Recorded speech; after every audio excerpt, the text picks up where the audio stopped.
औज़ुबिल्लाहिमिनश्शैतानिर्रजीम बिस्मिल्लाहिर्रहमानिर्रहीम।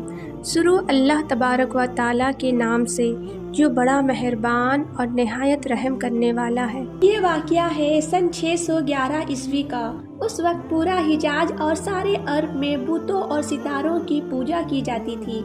तमाम अरब का हर कबीले का हर आदमी बुतों और सितारों का पुजारी था। मुर्दों को दफन करते थे। कब्रों में ऊँटों को इसलिए ज़िबा करते थे कि उनका अकीदा था कि वो हश्र के दिन इस ऊँट पर सवार होकर चले जाएंगे।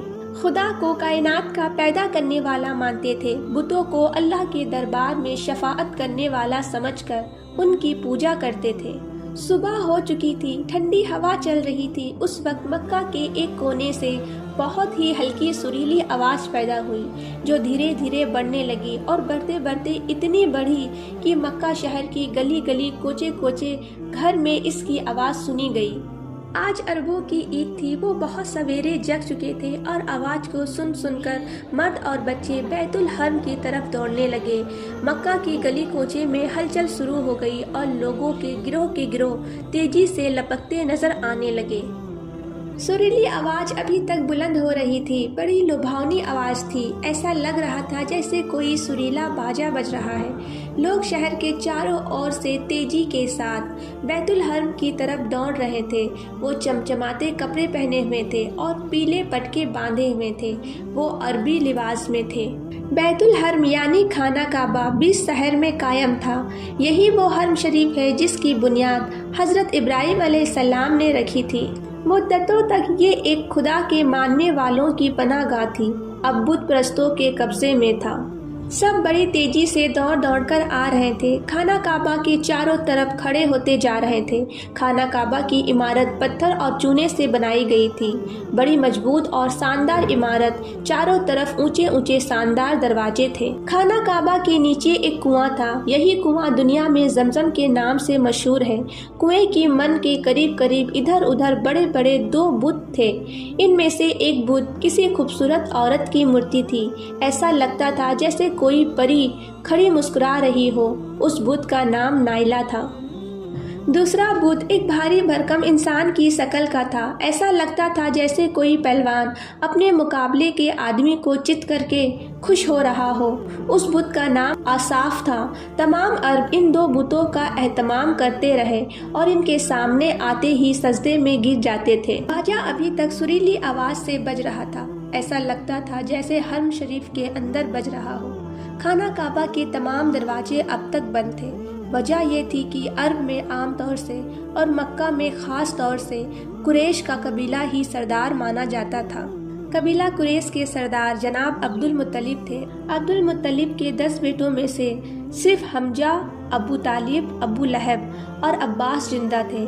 बाकी मर चुके थे। कबीला कुरैश ने अबू तालिब को अपना सरदार मान लिया था। उनका इतना रौब था कि किसी को उनके सामने बोलने की हिम्मत न थी।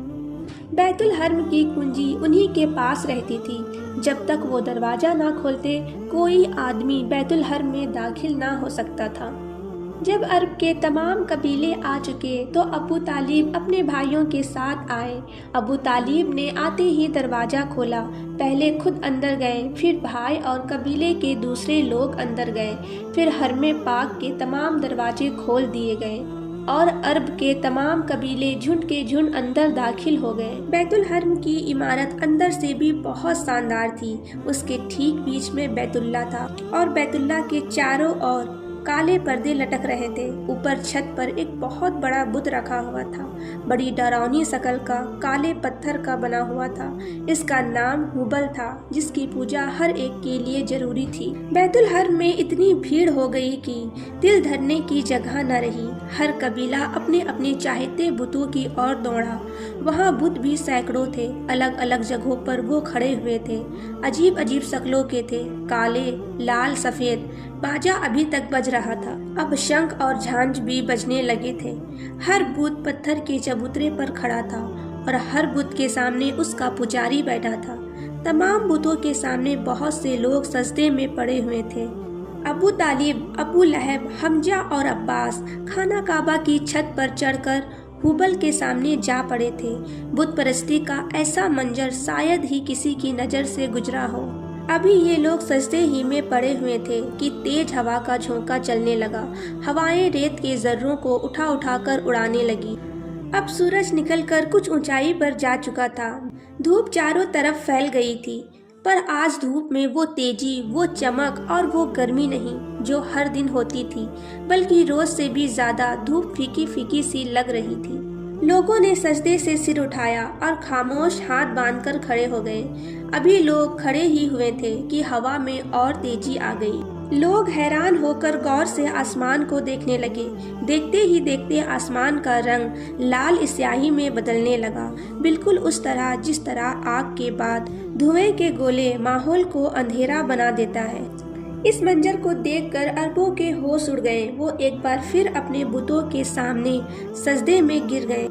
सभी घबराए हुए थे, डरे और सहमे हुए थे। पुजारियों ने थोड़ी बुलंद आवाज से कहा, रो, गिड़गिड़ाओ, बुतों के पुजारियों, खूब रो, बुतों से इस बला को दूर करने के लिए दुआ मांगो। रोने की एक आम आवाज बुलंद हुई। लोग चीखने और चिल्लाने लगे। रो रो कर बुतों से इस बला से बचे रहने की इल्तिजाएं करने लगे। हवा इतनी तेज हो गई थी कि खड़े हुए झटका खाकर गिरने लगे थे। सूरज जैसे छिप सा गया था। दिन रात में बदल चुका था। कोई चीज नजर न आती थी। हवा के तेज झोंके रेत के ढेर ला ला कर उलट देते थे। अबू तालिब और उनके भाई जो खाना काबा के छत पर थे, चबूतरे के नीचे पड़े हुए थे। अबू लहब न जाने कैसे उनसे अलग हो गया। हवा ने उसे उठाया और छत से नीचे गिरा दिया। उसने खौफनाक चीख मारी, पर उसकी आवाज चीखों की आवाज में गुम होकर रह गई। मक्का पर कहरे इलाही नाजिल हो रहा था। बच्चे और बूढ़े सब के सब चीख और चिल्ला रहे थे, रो रो कर अपने माबूदों से इल्तिजाएं कर रहे थे। पर उनके माबूद पत्थर के थे, वो कुछ सुनते ही नहीं थे। लोगों की घबराहट बढ़ती जा रही थी। उनके दिल कांप रहे थे, यहाँ तक कि वो चीख चीख कर रोने लगे। अल्लाह को उनकी आवाज पर रहम आया। तेज हवा के झोंके कम होने लगे। अंधेरा घटने लगा, उजाला बढ़ने लगा। थोड़ी ही देर में हवा थम गई। गर्द और धूल छट गई। सूरज चमकने लगा। अरबों की जान में जान आई। अभी ये लोग खड़े ही हुए थे कि पश्चिम की ओर से एक अजीब किस्म की रोशनी और चमक दिखी।